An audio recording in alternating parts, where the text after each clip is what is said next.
warahmatullahi wabarakatuh. Di sini saya akan menjelaskan tentang sistem saraf pada sumsum tulang belakang. Sumsum tulang belakang ialah saraf pipih yang menjadi ekstensi dari sistem saraf inti dan otak dan melingkupi serta dibentengi oleh tulang belakang. Fungsi utama sumsum tulang belakang ialah pengangkut penghasil rangsangan antara periferi dan otak. Fungsi lain sumsum tulang belakang yakni mengatur gerakan spontan, tergolong gerakan spontan pada mata, hidung, dan sebagainya. Belakang dibalut oleh membran meninges. Apabila disimak secara horizontal, sumsum tulang belakang bagian luar kelihatan berwarna putih dan bagian dalam berupa kupu-kupu yang berwarna abu-abu. Pada bagian yang berwarna putih banyak menyimpan neurit yang dibungkus myelin. Bagian tersebut tidak menggeletakkan impuls mengarah ke otak dan dari otak mengarah ke efektor. Sumsum tulang belakang yaitu bagian yang mengisi rongga ruas-ruas tulang belakang. Lebar dari sumsum tulang belakang hanya seukuran jari kelingking manusia dewasa. Sumsum tulang belakang juga disebut dengan medula spinalis atau spinal cord. Selain otak, sumsum tulang belakang merupakan bagian penting dari sistem saraf pusat. Jadi bersama dengan otak, sumsum tulang belakang memiliki peran untuk menjalankan fungsi sistem saraf pusat.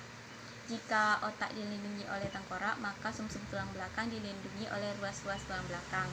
Awalnya, panjang ruas-ruas tulang belakang sama dengan panjang sumsum tulang belakang. Namun, seiring masa pertumbuhan, ruas-ruas tulang belakang bertumbuh lebih cepat hingga lebih panjang daripada sumsum tulang belakang. Panjang sumsum tulang belakang pun menjadi 2-3 dari panjang ruas-ruas tulang belakang. Sumsum tulang belakang pada manusia yaitu pertama, mengumpulkan dan mengirim informasi ke otak. Fungsi sumsum tulang belakang yang pertama adalah mengumpulkan informasi dari sistem saraf yang dilindungi oleh ruas-ruas tulang belakang.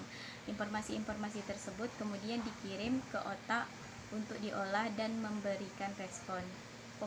Terima pesan dari otak. Sumsum tulang belakang tidak hanya berfungsi untuk mengirim pesan ke otak, tetapi juga menerima pesan atau perintah dari otak. Komunikasi antara kedua bagian sistem saraf pusat ini memang berjalan dua arah. Yang ketiga, menjadi jalan pintas bagi gerak refleks.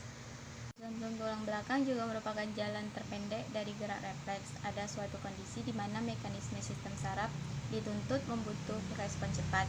Contohnya adalah ketika tangan terkena percikan api atau jari tertusuk jarum. Semua kondisi tersebut memiliki mekanisme perjalanan impuls saraf yang lebih singkat daripada mekanisme pada gerak sadar. Perjalanan impuls saraf pada gerak refleks tidak melalui atau melainkan ke sumsum tulang belakang. Gerak sadar tidak mengalami proses pengolahan informasi dari otak sebagaimana gerak sadar. Inilah yang membuat butuh cepat memberi respon terhadap rangsangan sensoris pada kondisi-kondisi yang mengejutkan. Yang keempat, mendistribusikan perintah ke saraf motorik. Pada gerak refleks, rangsangan yang diterima oleh sel sensoris akan mengirimkan pesan dengan cepat ke sumsum tulang belakang. Fungsi sumsum tulang belakang setelah mendapatkan pesan dan mengirimnya ke saraf motorik pun akan melanjutkan ke organ-organ. Disebut efektor. Organ-organ gerak tubuh adalah otot-otot dan kelenjar endokrin. Inilah yang membuat otot-otot dapat bergerak. Gerakan otot inilah yang membuat tubuh manusia bisa bergerak. Jadi bukan tulang yang menggerakkan, melainkan otot yang menggerakkan tulang.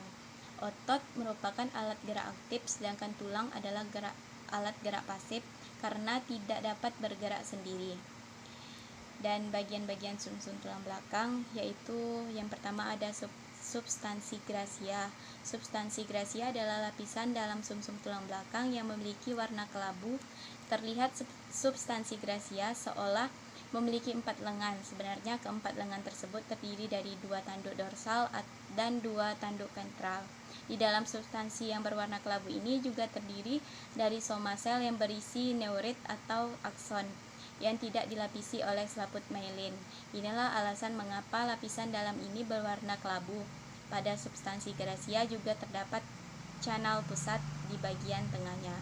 Kedua, substansi alba. Substansi alba merupakan lapisan luar dari sumsum tulang belakang. Pada bagian ini terdapat akson-akson atau serabut saraf asosiasi yang dibungkus oleh selaput myelin. Lapisan selaput myelin ini yang membuat substansi alba berwarna putih. Serabut-serabut saraf yang ada di dalam substansi alba merupakan perpanjangan dari soma sel yang ada di dalam substansi gracia. Lebih lanjut, serabut-serabut saraf tersebut berasosiasi pada dua akar, yaitu akar dorsal dan akar ventral. Pada akar dorsal terdapat serabut saraf yang merupakan neuron unipolar, sedangkan serabut saraf pada ventral ada neuron motorik multipolar. Pada dorsal berfungsi menerima reseptor dari luar dan akar ventral memberi perintah pada efektor. Susunan tulang belakang. Yang pertama ada ruas tulang leher atau vertebra cervix. Terdapat 7 ruas tulang leher dengan ruas pertama adalah tulang atlas. Tulang atlas berfungsi untuk menunjang tengkorak. Ruas kedua adalah tulang pemutar atau aksis. Adanya tulang atlas dan aksis memungkinkan kepala untuk berputar. Ruas ketiga sampai ruas ketujuh memiliki bentuk yang mirip dan tidak bersendian dengan tulang rusuk. Dan yang kedua ada ruas tulang punggung atau vertebra thorax. Tulang punggung berjumlah 12 ruas dengan bentuk yang hampir serupa. Tiap ruas tulang punggung memiliki badan tulang dengan tonjolan tulang ke kiri dan ke kanan sebagai tempat persendian dengan tulang-tulang rusuk. Ini berlekatan dengan lekung vertebrata yang melindungi sumsum tulang belakang. Di antara ruas tulang belakang terdapat tulang rawan atau cartilago. Dan yang ketiga ada ruas tulang pinggang atau vertebra lumbar. Berjumlah 5 ruas tulang. Tulang pinggang merupakan ruas tulang belakang yang paling kuat besar dibandingkan ruas tulang belakang lainnya. Bentuknya hampir sama dengan ruas tulang punggung namun tidak bersendian dengan tulang rusuk. Ruas tulang kelangkang atau sakrum. Sakrum merupakan gabungan 5 ruas tulang yang bersatu. Tulang ini bersendian dengan tulang panggul, ruas tulang pinggang terakhir, dan tulang ekor. Dan selanjutnya ada ruas tulang ekor atau coccyx. Tulang ekor merupakan vertebra terakhir. Tulang ekor atau coccyx adalah gabungan 4 ruas tulang yang bersatu. Tulang ini bersendian dengan tulang kelangkang.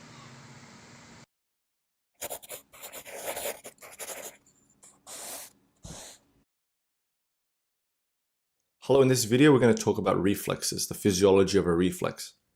A reflex is a subconscious stimulus response mechanism. Clinically, many reflexes are tested to identify any abnormalities in the reflex pathway, which may indicate problems within the central nervous system or the peripheral nervous system.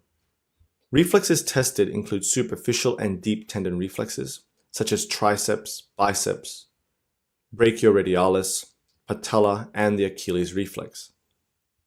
What you are looking for in these reflexes are not the movement of the limbs, but rather the contraction of the actual muscles. A reflex involves sensory nerve fibers delivering information to the central nervous system, and motor fibers carrying commands to the effectors via the peripheral nervous system. The reflex arc is the neural wiring of a single reflex and involves 5 steps. The spinal cord here corresponds with the central nervous system. The reflex arc includes a receptor reacting to a stimulus, such as this nail. The afferent neuron, the sensory neuron, transmits the impulse through the peripheral nerve to the central nervous system. The central nervous system is where information processing occurs. The afferent neuron, the sensory neuron, synapses with an efferent neuron or an interneuron, which will then relay information to the efferent neuron. The efferent neuron is the motor neuron, which exits the spinal cord and delivers the signal to an effector, which is the muscle or the gland. In this case, it is the muscle of the flexors of the hand, causing the hand to make a fist to withdraw from the stimulus. Reflexes are classified according to development, response, complexity, and processing side. Development include whether the reflex is innate or it's acquired. The reflex response is the nature of the resulting motor response, whether it's somatic or visceral. Complexity means the complexity of the neural circuit involved, whether it's a monosynaptic reflex or a polysynaptic reflex. And finally, the processing side, where the information is being processed, whether it's the spinal cord or the brain. both of which make up the central nervous system. In this video, we will talk about monosynaptic reflex and polysynaptic reflexes, and also mainly focus on the spinal cord as a site of information processing. Because really, most of the reflexes we test are spinal reflexes. Spinal reflexes range from simple monosynaptic reflexes to more complex polysynaptic. Let's first talk about monosynaptic reflexes, the stretch reflex. The monosynaptic reflex is the most rapid, simple reflex with a single synapse between the afferent neuron and the efferent neuron. An example of a monosynaptic reflex is a patellar reflex. The patellar reflex is a spinal reflex involving the knee joint. In this neural circuit, the patella tendon is hit with a tendon hammer. The resulting effect is a contraction of the quadriceps and then the knee kicking out. There are sensory neurons innervating muscles and tendons which attach to the patella or the kneecap. When the patella tendon is hit, this will stimulate receptors within the muscle, which will then activate sensory nerve fibers. The receptors in the muscle fibers I'm talking about are called muscle spindles, which are extremely important in the reflex arc. Muscle spindles are receptors within muscle. Here is the tendon of the muscle. And here are the muscle fibers, which are called extrafusal muscle fibers, because these muscle fibers are responsible for muscle tone, muscle contraction, and then relaxation. The red surrounded by the extrafusal muscle fibers are the intrafusal muscle fibers, which are the muscle spindles. Muscle spindles are essentially receptors which respond to stretch and are innervated by sensory neurons, which are your afferent neurons in blue here. The afferent neurons, which have been activated or stimulated, will carry information to the spinal cord. The afferent neurons will synapse with the motor neuron, the efferent neuron. This is a monosynaptic reflex because it only involves one synapse. The efferent neuron will supply the quadricep muscle and will innervate the extrafusal muscle fibers. The efferent neuron will cause the extrafusal muscles of the quadriceps to contract, increasing muscle tone. This is the contraction of the quadriceps. When the quadriceps contract, the knee will kick out. Looking at the patellar reflex arc step by step, the stimulus is a tendon hammer hitting the patella tendon, which will stimulate the intrafusal muscle fibers, the muscle spindles, the receptors within the muscle. The muscle spindles react to stretching and movement of the surrounding area. This in turn will stimulate the afferent neurons, the sensory neurons, which will carry the information to the spinal cord.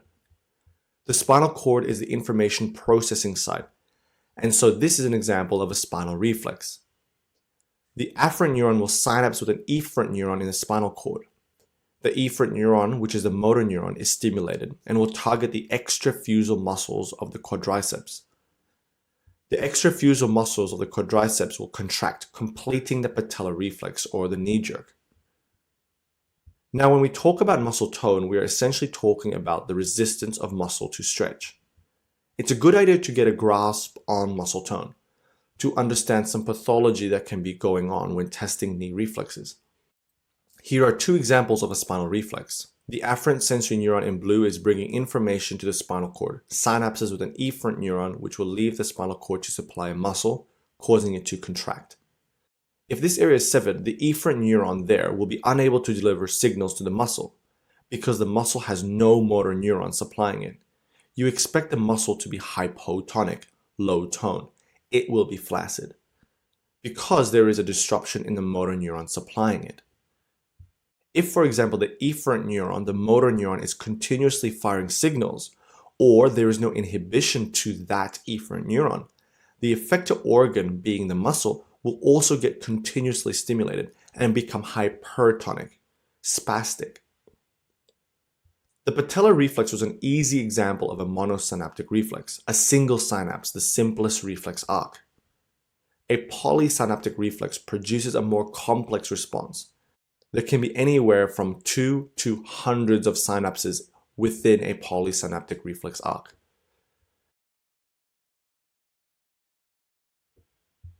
All synaptic reflexes involves interneurons. intersegmental distribution along different areas of the central nervous system. And it also involves reciprocal inhibition. Here is the right leg and the knee joint. The anterior muscles of the thigh are the quadriceps, and the posterior compartment are the hamstrings. The withdrawal reflex is a polysynaptic reflex that is initiated by nociceptive stimuli. It can serve as a protective mechanism to prevent further injury. The first part of the reflex pathway is a stimulation of receptors in the area, in this case due to a painful stimulus to the foot. The receptors will in turn activate the afferent neurons, which are your sensory neurons, which will bring this information to a specific spinal cord level, the processing center in the spinal cord. The afferent neuron will synapse with one or multiple interneurons. Interneurons here, drawn in black, are important in the reflex pathway as they enable the sensory neurons to communicate to many other neurons in the area. In this case, the interneuron will relay the afferent neuron's information to the efferent neuron. The efferent neuron, which is the motor neuron, will stimulate the hamstring muscles, which are your flexor muscles. The flexor muscles is the effector organ and then will contract. With polysynaptic reflex, as mentioned, there are many interneurons involved, and also the reflex involves different segments of the spinal cord. Here, the afferent neuron communicates with another segment of the spinal cord above and stimulates the interneuron there. Interestingly, the interneurons have another ability. They can be excitatory interneurons or they can be inhibitory interneurons. Excitatory interneurons mean they will stimulate the efferent neuron. Here, there is another efferent neuron supplying the hamstring, and so it is stimulated to propagate the response that we want. The inhibitory interneuron will inhibit the efferent neurons. In this case, it will inhibit efferent neurons which are supplying the extensor muscles, preventing the extensor muscles to contract. This is an example of a reciprocal inhibition we talked about earlier in the definition of polysynaptic reflexes. In summary, polysynaptic reflexes involve multiple interneurons, many spinal cord segments, and reciprocal inhibition. The brain can also affect spinal cord-based reflexes. The brain can facilitate or inhibit reflex motor patterns based in the spinal cord. Here is a coronal section of the brain, cross-section of the brainstem and the spinal cord. Let's take a look at the patellar reflex as an example of how the brain can affect the reflexes. Remember, the patellar reflex involves striking the patellar tendon with a tendon hammer. This will stimulate sensory nerve fibers which will carry information to a specific level of the spinal cord, where it will synapse with a motor neuron. The motor neuron will stimulate the quadriceps muscles. The quadriceps muscles, which are your extensor muscles, will contract and cause the knee to jerk up, basically. We learned this reflex to be a monosynaptic reflex, which it is. However, reflexes are also more complicated and usually involve more than one single synapse. In the patellar reflex, it is understandable to say that the afferent neurons can also synapse with inhibitory interneurons, which will inhibit efferent neurons which supply the flexors of the leg, the hamstring muscles here, for example. This will allow for a more exaggerated kick. The brain can facilitate or inhibit reflex motor patterns based in the spinal cord. An example is the brain's power over the knee-jerk reflex. Because consciously, we can inhibit the reflex. We can control whether our leg kicks out or not. This is because voluntary upper motor neurons can travel to that spinal level and stimulate or inhibit the lower motor neuron. We're able to tell our legs to not move, or we can even tell our legs to kick out on command. But this won't be a true reflex because we are actually voluntarily doing it. The plantar reflex or Babinski reflex is another reflex elicited during examination. It is a superficial reflex. The plantar reflex is performed by scraping the sole of the foot from its lateral aspect up and medial below the toes. This will stimulate sensory nerve fibers in the area. The afferent nerve will carry information to the spinal cord and synapse with an efferent neuron. The efferent neuron will target muscles involved in plantar flexion. And so a normal response is plantar flexion, the toes curl down. Interestingly, in a normal plantar reflex, you have upper motor neurons continuously inhibiting efferent neurons responsible for stimulating the plantar extensor muscles, so thus they will inhibit dorsiflexion. A Babinski positive or Babinski sign is typically an abnormal sign. The reason is that when the sole of the foot is scraped, the afferent neuron is stimulated and will carry information to the spinal cord as per normal. It will synapse with an efferent neuron, which will target the plantar reflex.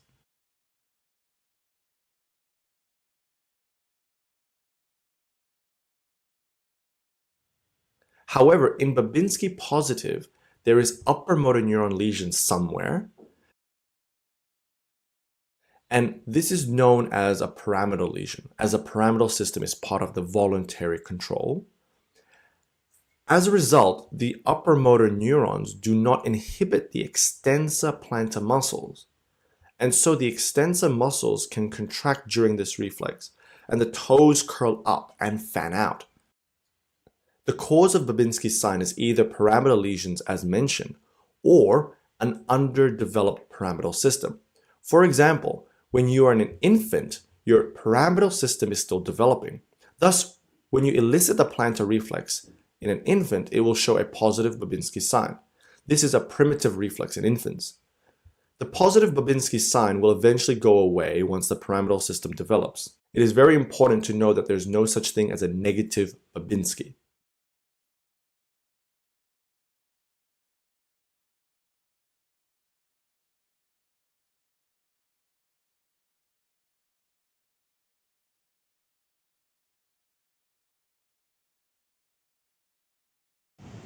Dan ini adalah gambar dari irisan melintang sumsum tulang belakang.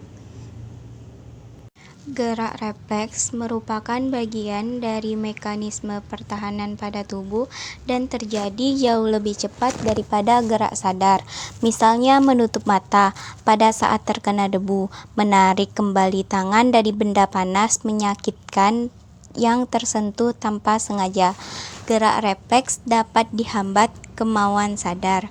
Misalnya bukan saja tidak menarik tangan dari benda panas, bahkan dengan sengaja menyentuh permukaan benda panas itu, kita pasti akan cepat menarik kembali tangan tersebut.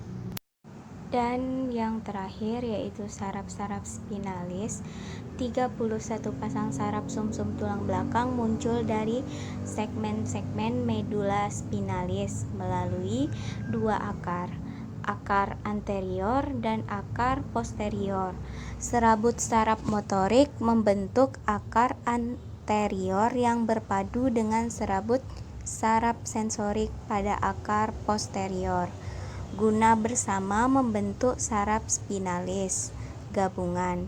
Penyatuan ini terjadi sebelum serabut saraf itu melintasi foramen invertebralis, tetapi segera setelah itu membagi diri lagi menjadi serabut primer anterior dan serabut primer posterior.